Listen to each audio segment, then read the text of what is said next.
예, 우리나라 지금 얼마 전 한동안 대통령 문제로 많은 사람들이 고통을 겪고 있었습니다. 어느 시대보다도 참 지도자가 어떤 사람인가에 대해서 많이 생각하는 그런 시간들을 보내고 있죠.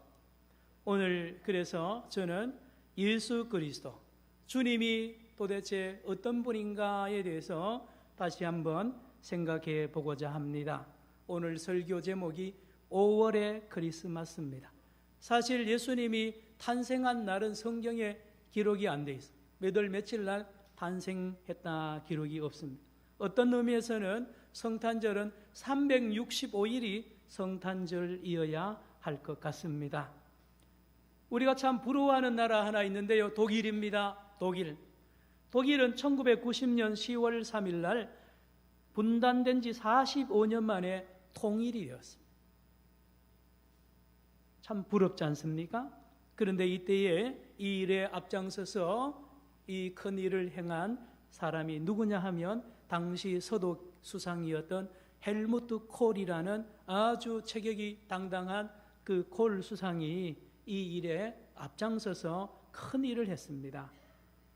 물론 그때 구소련의 고르바초프라는 사람이 도와주고 같이 했습니다마는 영국의 대처 수상이나 프랑스 미테랑 대통령은 이 독일의 통일을 반대했다고 합니다. 그래서 이 콜 수상이 이 사람들 만나서 그들을 설득을 하고 미국의 레이건 대통령도 도와주고 해서요. 예, 이 헬무트 콜 수상이 드디어 동서독을 통일하는 일에 큰 일을 잘 감당한 사람. 이 한 사람, 콜 수상 한 사람이 이렇게 위대한 일을 감당할 수가 있었습니다. 그런가 하면 우리 한반도는 지금 분단된 지 72년이 지나가고 있는데 언젠가는 우리 남쪽과 북쪽이 하나로 통일이 될 것입니다. 언제 되는지는 모릅니다. 어떻게 될지는 모릅니다. 그러나 한 가지 확실한 거 있습니다. 앞으로 우리나라에 위대한 이 지도자가 나오면 됩니다. 위대한 지도자가 나오면 남북을 하나로 통일하는 일에 아마 쓰임 받을 것입니다. 여러분, 세계 역사를 이렇게 공부해 보면 결국은 이 사람 역사입니다. 인물 역사입니다. 어떤 인물이 등장해서 어떤 일을 했느냐이죠. 그래 보면 때로는 아주 이리 선하고 훌륭한 지도자가 있는가 하면 태어나지 말았어야 될 그런 지도자도 꽤 많이 있습니다. 조지 오웰이 쓴 1984년이라는 이 소설 안에 보면 빅브라더라는 이 아주 전제군주 이 정치 독재자가 있습니다. 이와 비슷한 인물들이 역사에 많이 등장했는데요. 아돌프 히틀러입니다. 아돌프 히틀러는 혼자서 약 1100만 명을 죽였습니다.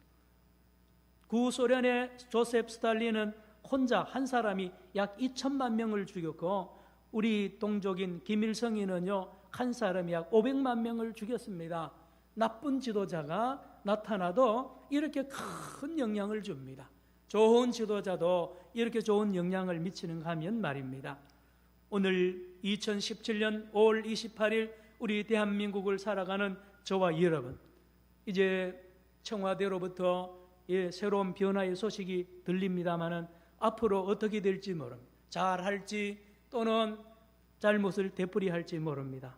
말씀드렸죠. 온 인류의 역사는 인물의 역사입니다. 인물의 훌륭한 지도자가 나타난 시대나 그 나라는요 평화를 누리고 악한 지도자, 미련한 지도 나타나면 전쟁과 분쟁 속에 살아감으로 백성들이 고통을 겪는 거죠.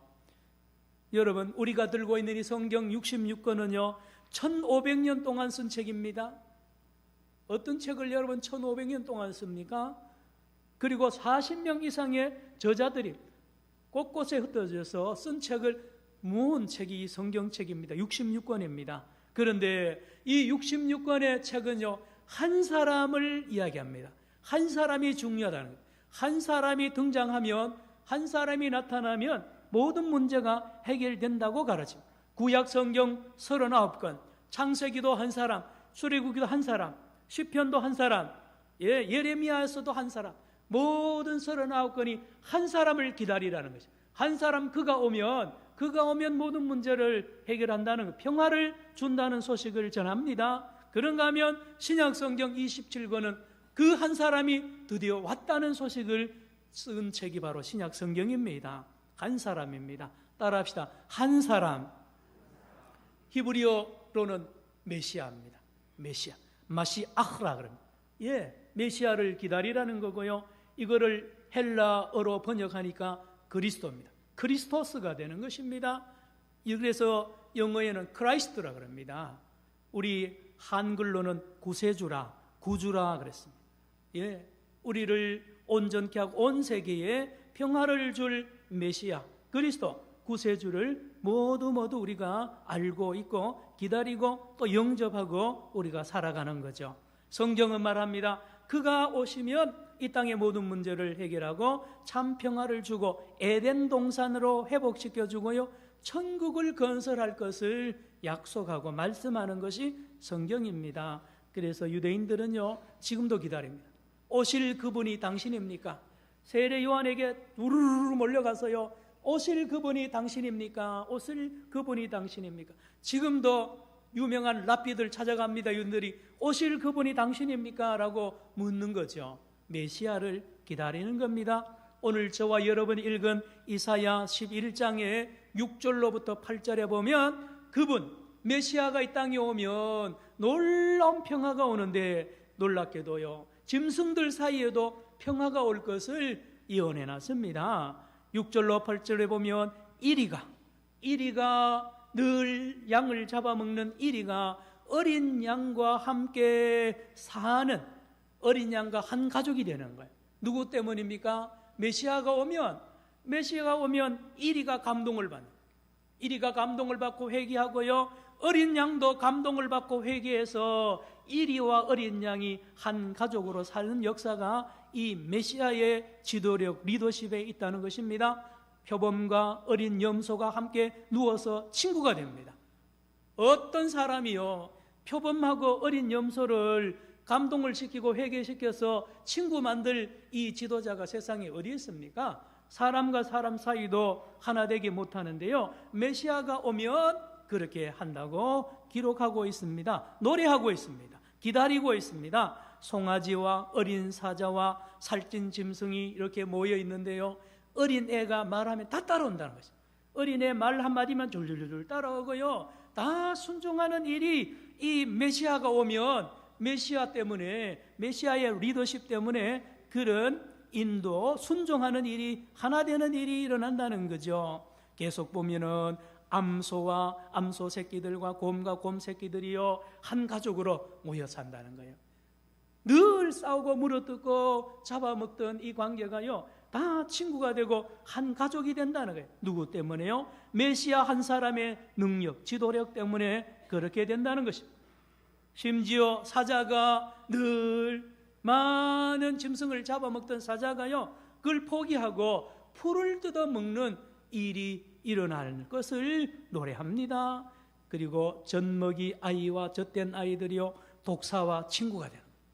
예, 세상에 어떻게 그런 일이 일어날 수 있습니까? 그런 일이 일어난다는 겁니다. 메시아가 오면 그렇게 된다는 거죠. 나아가서 사람과 사람 사이에도 화평이, 평화가 일어날 것을 말하고 있습니다. 오늘 본문 4절을 한번 보시기 바랍니다. 이 메시아는 이 땅에 오셔서 공의로 가난한 자를 심판하고 정직으로 세상에 겸손한 자를 판단할 것이며, 그의 입에 막대기로 세상을 치며 그의 입술의 기운으로 악인을 죽일 것이며, 그래서 이 땅에 사람과 사람 사이도 하나로 만듭니다. 가난한 자를 회개시킵니다. 부자를 회개시킵니다. 그래서 한 형제로 만드는 거예요. 겸손한 자도 회개시키고요, 교만한 자도 회개시켜서 한 가족으로 만듭니다. 악한 자와 세상을 회개시켜서 하나님과 사람들과 앞에 하나 되게 만드는 그 일을 메시아가 한다고 늘 본문이 말하고 있습니다. 여러분, 우리 주변에도 누가 훌륭한 인물이 태어나면 저 사람 누구 집 자식이냐, 저 집 부모가 누구냐, 고향이 어디냐 묻지 않습니까? 그러면 이렇게 위대한 메시아는 누구 집에서 어떤 아버지 밑에서 태어날 사람인가 궁금하지 않습니까? 오늘 1절에 그 메시아의 집안을 내력을 이야기합니다. 어느 집안 출신이냐? 오늘 1절 같이 읽습니다. 시작. 이새의 줄기에서 한 싹이 나며 그 뿌리에서 한 가지가 나서 결실할 것이요. 나무에 비유했습니다. 나무. 며칠 전에 얼마 전에 강원도에 큰 산불이 났습니다. 하루 종일 타고 며칠 타면요 산에 나무들이 다 타버립니다. 그리고 흔적도 없습니다. 그 큰 나무들이 다 타면요 잿더미가 됩니다. 그런데 신기한 거는요 내년 봄이 되면 그 잿더미 속에서도 싹이 올라옵니다. 싹이 올라오는 이유는 그루터기 때문에 그렇습니다. 땅 속에 묻혀있는 불타지 아니하는 그루터기에서 싹이 나고 가지가 나서 거기서 나무가 되고 열매를 맺는 신기한 일이 일어나는데 메시아가 바로 그렇다는 것입니다. 이새의 집안입니다. 이새의 자녀로 태어나는데요 이새는 우리가 아는 대로 다윗의 아버지입니다. 다윗의 아버지. 여기 본문에서 왜 다윗의 줄기라 그러지 아니했는지 그 중요합니다. 뭡니까? 이 위대한 지도자 메시아는 다윗과 같은 왕의 어떤 왕궁에서 태어나거나 권력을 가진 어떤 왕자로 태어나지 않고 이름 없는 촌노의 자손으로 온 날, 촌의 할아버지, 농사 짓는 할아버지, 이름 없는 시골 아저씨의 아들로 태어날 것을 예언을 해 놓았습니다. 보잘것없다는 거예요.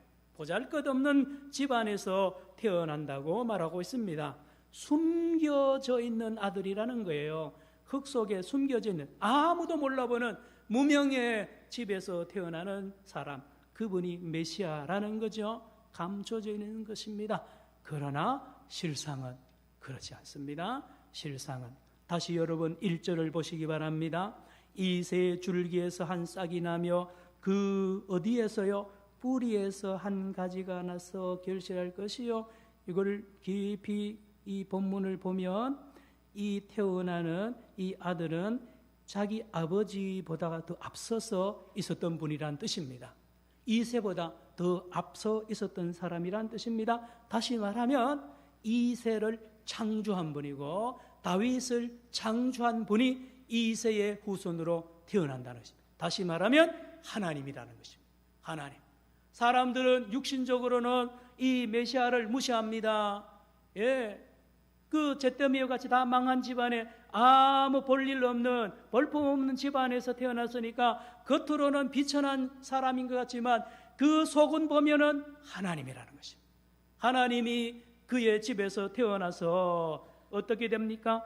2절에 성령을 받는다고 말했습니다. 오늘 2절을 한번 보시기 바랍니다. 이제 이 메시아는 이새의 뿌리에서 가지처럼 아주 약하게 자라나지만 그 위에 성령이 임한다고 그랬습니다. 2절입니다. 시작.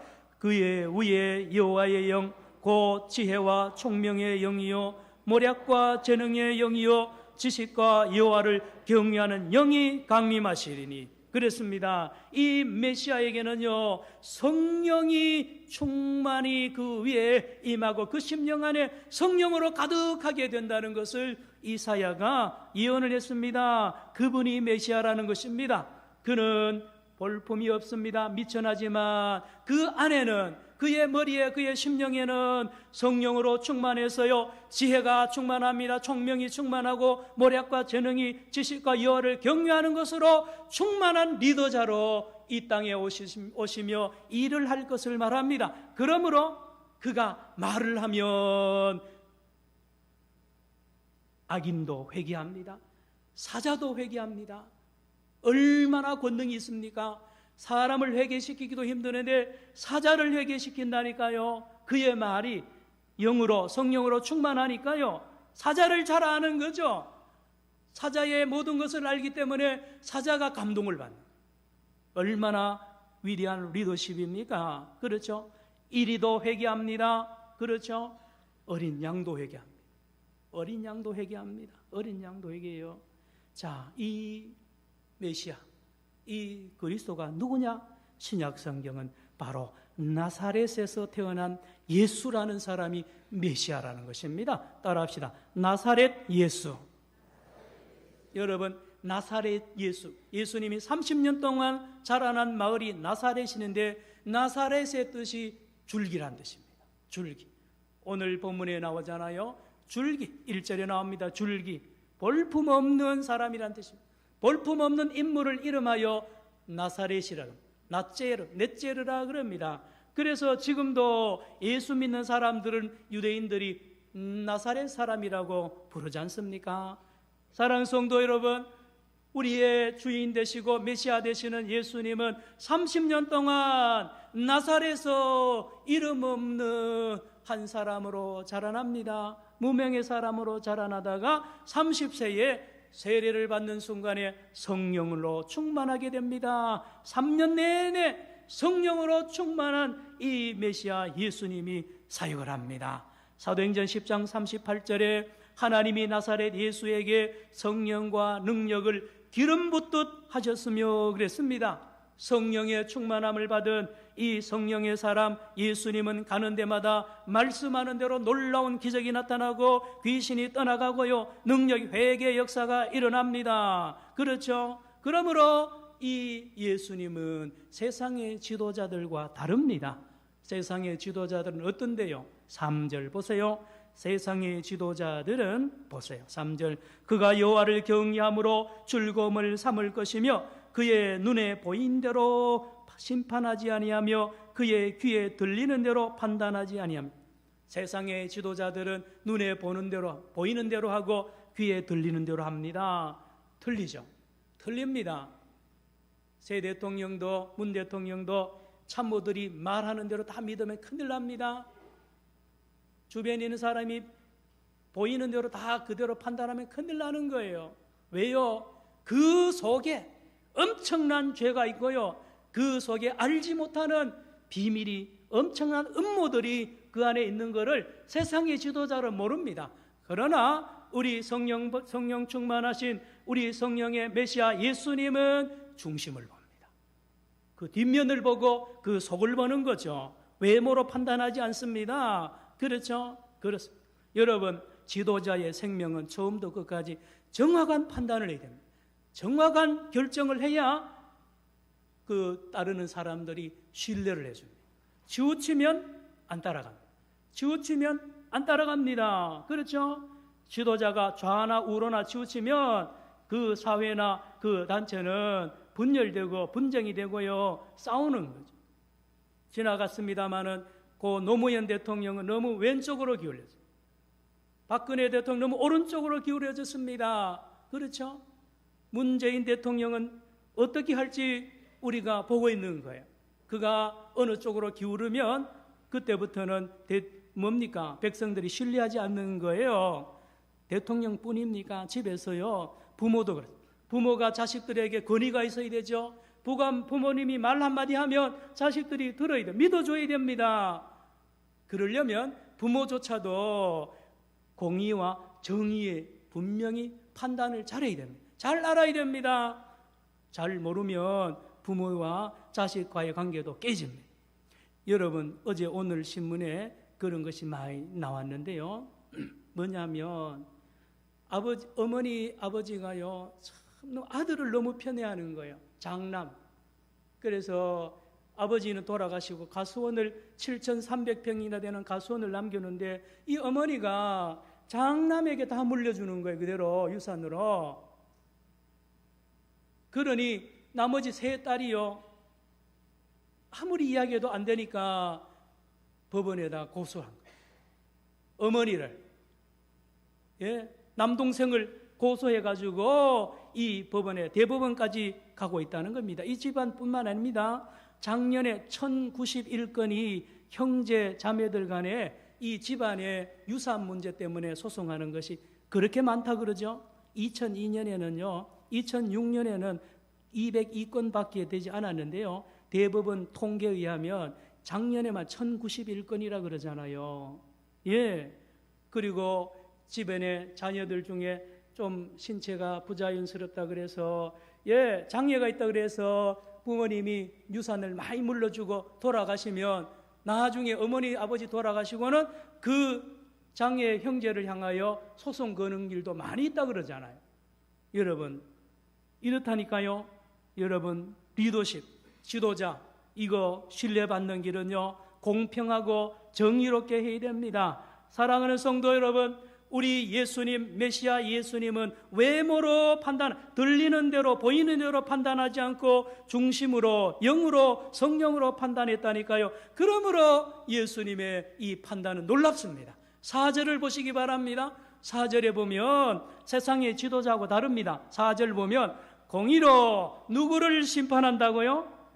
가난한 자. 세상에 여러분 가난한 자 편에 들기 쉽잖아요. 가난하니까 가난한 사람들 편들어 가지고 가난한 사람 소원 다 들어주는 거 이거 세상 지도자입니다. 이게 왼쪽으로 치우치는 거예요. 그러나 우리 예수님은 메시아는요 가난한 자를 심판하는 거예요. 또 있습니다. 다음에 누구를요? 정직으로 세상에 누구를 심판합니까? 겸손한 자를 심판하는 거예요. 겸손한 자를 심판했다가는 남을 리가 있습니까? 그런데 예수님은 겸손한 자를 심판하는 거예요. 물론 악한 자는 더 크게 심판합니다. 보세요. 그 다음 보세요. 그의 입에 막대기로 세상을 치고 악한 세상을 치고 그의 입술의 기운으로 누구를요? 악인을 죽일 것이며 악인과 악한 세상을 심판하는 건 당연한데 놀랍게도 가난한 자, 겸손한 자도 예수님은 심판해버린다는 거예요. 뭡니까? 예수님은 흥부도 심판합니다. 여러분 예수님은 콩쥐도 심판해요. 착한 사람 심판합니다. 이게 세상 지도자하고 다른 거예요. 여러분 6절로 8절에 보면 그 예가 나옵니다. 그 예가 보세요. 6절에 그때에 누가요? 이리가 누구와 함께? 어린 양과 함께 살며했습니다. 이리 보세요. 여러분 이리를 심판하는 것은 당연한 거예요. 그런데 예수님은요 어린 양도 심판합니다. 왜 그런지 아십니까? 어린 양은요 어려서부터 배웁니다. 부모님한테 자기 부모한테 뭘 배우는지 아세요? 얘야 너 이리는 나쁜 놈이다. 이리는 늘 가까이 하면 안 된다. 이리를 늘 나쁜 것으로 교육을 받아 놓으니까요 어린 양은 그렇죠. 이리가 회개하고 예를 들면 은혜를 받고 이제 안 잡아먹고 뭡니까? 어린 양의 친구가 되려고 가까이 오는데요 어린 양이 가까이 올 어린 양이 어디 있습니까? 다 도망가죠. 가짜라는 거예요. 안 믿어요. 왜 그런지 아십니까? 그래 배웠기 때문에 그런 거예요. 그렇죠? 이리는 나쁜 놈이고 이리는 악한 자다. 나는 선하다는 거예요. 나는 선한데 저 이리가 나쁘다. 그래서 절대로 어린 양이 아무리 회개한 이리 가까이 안 갑니다. 그러므로 어린 양을 심판하는 거죠. 또 있습니다. 표범이 어린 염소와 같이 눕는다 그랬습니다. 똑같아요. 표범을 심판하는가 하면 어린 염소도 심판하는 것입니다. 여러분 우리들의 착각입니다. 우리들의 착각이에요. 우리들의 착각. 자, 우리 예수님을 보십시오. 위대한 지도자고요 이 땅에 참 평안을 주는 위대한 지도자인 이유가 여기에 있다니까요. 등잔 밑이 어둡다 그러잖아요. 착한 사람, 가난한 사람은 정의롭다? 아닙니다. 예수님은 다 들춰내어서 죄인 된 것을 드러낸다니까요. 여러분 흥부가 놀부보다 더 큰 죄인인 걸 아세요? 콩쥐가 팥쥐보다 더 큰 죄인인 걸 아세요? 왜요? 그들은 마음으로 범죄하는 거예요. 흥부와 콩쥐는 맨날 누굽니까? 팥쥐를 정죄하고요 자기가 의인인 줄 알고 그렇게 살고 그 책을 읽고 따라가는 사람들이 그래 사는 거예요. 나는 콩쥐다, 나는 흥부다. 이 사람이야말로 진짜 회개해야 된다니까요. 놀부 팥쥐 회개하는 거는 쉬워요. 어린 양이 회개해야 됩니다. 어린 염소가 해야 됩니다. 여러분 어린 아이가 회개를 해야 뱀하고 친구가 될 수가 있다는 것을 오늘 우리에게 말씀하는데 이건 세상에 사람이 못합니다. 오직 예수님만이 할 수 있습니다. 예수님만이 할 수 있다니까요. 그렇습니다. 그래서 5절을 한번 보시기 바랍니다. 5절에 보면 이 예수님은 허리띠를 띠시는데 허리띠 이름이 이렇습니다. 5절 시작. 공의로 그의 허리띠를 삼으며 성실로 그의 몸의 띠를 삼으리라. 성실이라는 것은 히브리어 원어로 보면 에무나라도 있는데요, 믿음입니다. 믿음, 신뢰입니다. 신뢰. 여러분, 사자가 이리가 곰이 회개하려면 그 말씀을 전하는 그 지도자에게 신뢰를 해야 회개합니다. 감동을 받아야 돼요. 사자가 그냥 회개해서 풀 먹겠습니까? 그러지 않죠. 그에게 말씀하는 그분 메시아 예수님에게 엄청난 신뢰를 하면 그가 시키는 대로 하는 거예요. 사람이나 짐승이나 똑같습니다. 자기가 믿을 만한 그러한 존재가 말할 때 그 말을 믿는 거죠. 예수님입니다. 메시아입니다. 보세요. 여리고로 가니까 여리고가 쑥밭이 되어 있습니다. 여리고 시내가 전쟁터가 되었습니다. 누구 때문인지 아세요? 삭개오 때문에 그래요. 삭개오. 온 동네 사람들이 저놈이 일이라는 거예요. 우리 피를 빨아먹고 우리 재산 축내는 저 삭개오를 죽일 놈이라는 그러잖아요. 여러분, 삭개오만 죄인인 줄 아세요? 여리고 시내 사람 더 큰 죄인인 겁니다. 그런데 예수님 보세요. 들어가서 삭개오를 회개시킵니다. 삭개오가 감동을 받아요. 삭개오가 그냥 감동했겠습니까? 삭개오가 예수님을 만나보니까 감당할 수 없는 신뢰를 주는 거예요. 신뢰할 만하기에 충분한 분이에요. 믿고 싶은 분이에요. 그래서 그에게 감동을 받고 그의 신뢰, 그거를 신뢰하면서 자기 죄를 회개하고 어디로 갑니까? 여리고 시내 사람들 집집마다 찾아다닙니다. 가난한 사람 돈 나눠줍니다. 재산 반을 팔았죠. 다음 포탈한 사람 4배로 갚아줍니다. 받은 사람들 뭘 했을까요? 회개했죠. 삭개오가 이렇게 좋은 사람이라고, 그렇게 나쁜 놈인 줄로 알았는데 이렇게 좋은 사람이라고 회개하면서 그 다음에 어떻게 되었는데요? 삭개오하고 여리고성 사람들이 친구로 사는 거예요. 예수님입니다. 예수님이 그런 일을 하러 오신다니까 오셨고 그 일을 하셨습니다. 사랑하는 성도 여러분, 비유기는 하지만 누가복음 15장에 탕자보다가 더 큰 죄인이 탕자 형님입니다. 탕자 형님이 하는 행동을 보세요. 말을 보세요. 그는 동생을 저주하고요, 동생을 싫어합니다. 그렇죠? 동생을 업신여깁니다. 심지어 자기 아버지도 달려들잖아요. 이보다 더 큰 죄인이 어디 있습니까? 그런데 탕자가 돌아와서 어떻게 됩니까? 결국 나중에 아마도 탕자의 형도 회개했을 걸로 합니다. 둘 형제 아버지와 함께 하나가 되었겠죠. 그렇습니다. 여러분, 회개할 것 없는 것 같은 사람, 그 사람이 오히려 더 많은 죄를 가지고 있는 줄 누가 압니까? 아무도 모릅니다. 사람의 마음을 알 자가 누가 있습니까? 우리 예수님밖에 없습니다. 그렇죠? 여러분, 돌을 들고 저 가늠한다가 잡힌 여자를 돌로 쳐 죽이려고 모두 돌을 들고 흥분해 있는 이 예루살렘의 남자들, 더 나쁜 죄인 아닙니까? 누가 합니까? 다 이 여자만 죄인이라 그러지, 누가 그 돌든 남자들이 죄인이라고 누가 그럽니까? 그런데 예수님은 하는 거예요. 여기 너희 죄 없는 자가 먼저 돌로 치라. 무슨 말입니까? 이 죄인들아 하는 거예요. 이 여자보다 더 나쁜 놈들아, 이 말입니다. 그런데 이 사람들이 예수님의 그 말에 충격을 받고 그 예수님의 말을 믿는 거예요. 맞다는 겁니다. 내가 죄인이구나, 내가 이 여자보다 더 죄인인 거구나 알고 돌을 버려두고 갔습니다. 이 여자도 예수님에게 용서를 받잖아요. 그 뒤에 어떻게 되었게요? 이 여자와 이 남자들은 하나가 되어서 친구가 되었지 않겠습니까? 메시아입니다.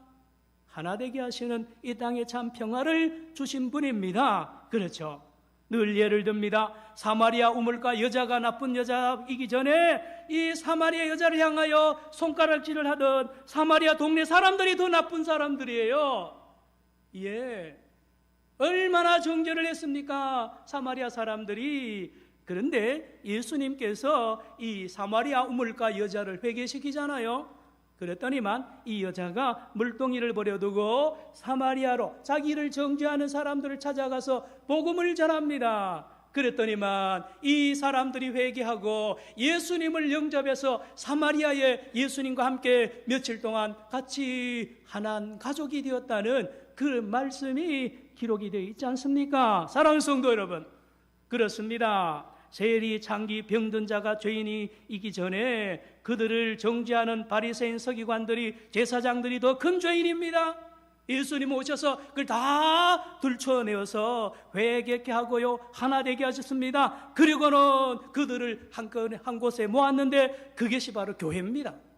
교회가 천사들 모임이 아니에요. 세리 죄인들과 바리새인들과 전부 여우와 뭡니까 이리와 사자와 어린 양과 이 모든 사람들이 모여 있는 곳이 교회입니다. 교회예요. 전에는 몰랐어요. 전에는 저 사람이 죄인이고 정죄했는데 예수님 때문에 회개하고 나니까 다 형제라, 한 가족이라, 그래서 모인 곳이 교회라니까요. 교회입니다. 그렇습니다. 오늘도 마찬가지입니다. 우리 한국 교회나 어느 교회나 마찬가지입니다만은 평신도들의 죄보다가요, 교회의 지도자들의 죄가 큰 거예요. 예수님이 이미 말했어요. 주여 주여 하고 기적 행하고 병든 자 고치고 온갖 기적을 행해도 예수님이 도대체 모른다, 나는 너를 본 적이 없다 그러잖아요. 누가 그런 말 합니까? 예수님이니까요. 왜요? 성령으로 보니까요, 그 마음을 보니까 하나님하고 관계없는 사람이라 심판하는 거예요. 그렇습니다. 유대인의 죄가 더 커요, 이방인의 죄보다. 어떤 면에서요, 교회 다니지 않는 사람 죄보다 교회 다니는 사람의 죄가 더 클지 몰라요. 주님의 눈으로 보면 그래서 교회가 먼저 심판받는 거예요. 여러분 아십니까? 여러분, 부모의 죄가 자식들의 죄보다 훨씬 커요. 늘 부모님들은 자식들 잘못했다고 자꾸 지적하는데요, 아니요. 어머니가 그냥 어머니가 됩니까? 그렇지 않죠. 자식을 가르치다 보면 자기가 죄인인 것을 아는 거예요.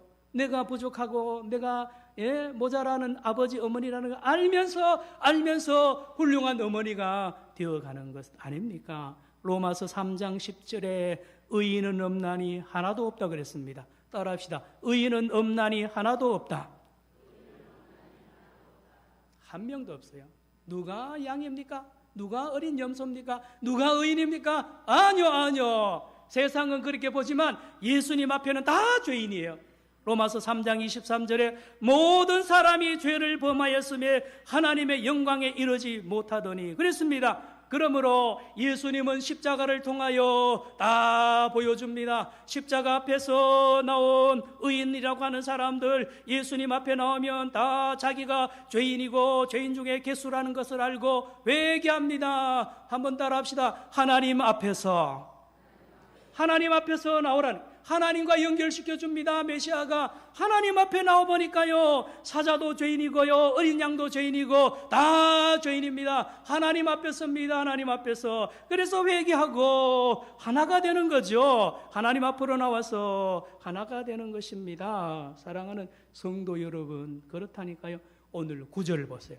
그래서 어떻게 되었는데요, 예수님 때문에 9절 같이 한번 읽어봅니다. 시작. 내 거룩한 산 모든 곳에서 해됨도 없고 상함도 없을 것이니 이는 물이 바다를 덮음같이 여호와를 아는 지식이 세상에 충만할 것임이니라. 누구를 아는 지식이요? 여호와를 아는 전에는 다른 지식으로 충만했는데요, 다 그게 쓸데없는 배설물이에요. 내가 잘나니 너가 잘못했느니 누가 잘나니 누가 잘했나 다 버려야 됩니다. 하나님 앞에 나오면요 다 죄인이에요. 죄인. 사자도 죄인, 이도 죄인, 어린 양, 어린 염소 다 죄인이라니까요. 사랑하는 성도 여러분, 이 메시아 예수님을 믿는 사람은, 예수님을 내 마음에 모시고 있는 사람은 예수님의 싹이 자라나고요, 예수님의 열매가 맺혀지면서 예수님과 같은 일을 한다니까요. 어떤 일인데요? 평화를 만듭니다. 하나 되게 합니다. 화평케 하는 일을 합니다. 예수님처럼요. 누가요? 링컨 대통령입니다. 링컨 대통령이 그의 심령에 예수님이 계시니까요, 예수님의 눈으로 보니까요, 흑인이나 백인이나 똑같은 사람이라. 그래서 노예 해방을 하고 한 것은 바로 예수님이 그 안에 있었기 때문에 그렇습니다. 설교 초두에 말씀드렸습니다. 독일의 콜 수상, 그가 속한 당이 무슨 당인지 아십니까? 기민당입니다. 기민당, 기독교 민주당입니다. 기독교 민주당, 그의 당헌이 어떻게 되는지 아세요? 기민당, 인간에 대한 기독교적 이해와 하나님을 향한 의무를 다하는 당이라 그러게 되어 있습니다. 그가 동서독을, 그가 고르바초프를, 그가 미테랑 대통령을 찾아다니면서 설득하는 것은 바로 예수님에게 배운 거예요. 예수님이 그 안에 있기 때문에 그렇습니다. 지금 그의 뒤를 이어서 메르켈 여자 수상이요, 사선에 지금 도전하고 있습니다. 기민당입니다. 그의 아버지가 목사님이잖아요. 목사님이어서 그런 것이 아니라 그 여자의, 이 메르켈 수상의 심령에 예수의 정신, 예수가 살아있다고 저는 보는 것입니다. 사랑하는 성도 여러분, 한국교회 사명이 있습니다. 뭔 사명입니까? 남북 통일을 시켜야 돼요. 그냥 됩니까? 사람 길러야 됩니다. 사람 길러야 돼요. 훌륭한 사람 나오면요, 미국과의 관계, 일본과의 관계 다 풀어낼 수 있어요. 사람이 문제예요. 사람. 한 사람이 문제입니다. 한 사람. 사랑하는 성도들, 우리 부산 산정교회 안에서 이런 위대한 지도자가 탄생되고 길러지기를 축원합니다. 예, 말씀을 마칩니다. 평화의 왕 예수 그리스도의 탄생을 축하한 날이 성탄절입니다. 말씀드렸죠. 성탄절이 12월 25일이라고 성경에는 없어요. 365일이 성탄절입니다. 오늘 이 시대에 우리 민족을 향하여, 여러분 가정과 우리 교회, 한국교회를 향하여 위대한 지도자, 귀한 지도자를 사모하면서 기다리는 저와 여러분에게 이 5월에 성탄의 기쁨이 함께하기를 축원합니다. 기도합시다. 사랑의 주님, 감사합니다. 이 땅에 하나님과 우리, 인간과 인간, 인간과 자연 모든 관계에 평화를 주러 당신이 십자가를 지시고 우리 모두를 감동시키는 믿음을 주신 주님, 오늘도 우리 대한민국을 하나 되게 하고 온 세계를 하나 되게 하는 위대한 지도자들을 우리 한국교회가 길러내게 하시고 우리가 그 일에 쓰임받게 하여 주시옵소서. 예수님의 이름으로 기도드리옵나이다. 아멘.